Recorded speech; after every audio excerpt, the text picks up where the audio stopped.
Natalie istri Sule, mendadak diboyong ke RS karena alami ini, sementara jauh dengan baby Atzam. Natalie Holzer kini tengah menikmati peran barunya sebagai ibu. Istri komedian Sule tersebut melahirkan anak pertamanya, baby Atzam pada tanggal 12 Desember tahun 2021. Natalie Holzer pun kerap membagikan kesehariannya dengan baby Atzam.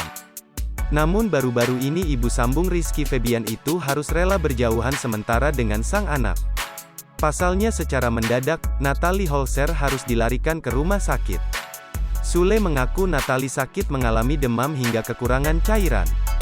Dokter sempat dipanggil ke rumah namun menyarankan Natalie dirawat di rumah sakit. Karena khawatir dengan kondisi Natalie, Sule pun meminta doa kepada pengikutnya untuk kesembuhan ibu dari baby Atzam tersebut.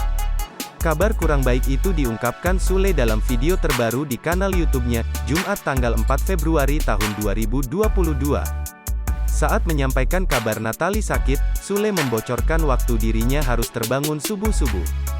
Sule mengatakan sebelum dirinya pergi mengantarkan Natalie ke rumah sakit, ia terlebih dahulu menunggu kepastian dari rumah sakit.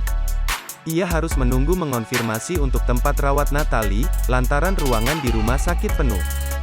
Kemudian, Sule meminta doa agar istrinya, Natalie segera sembuh. Di cuplikan video lainnya, Sule merekam kondisi Natalie sakit dan terlihat lemas.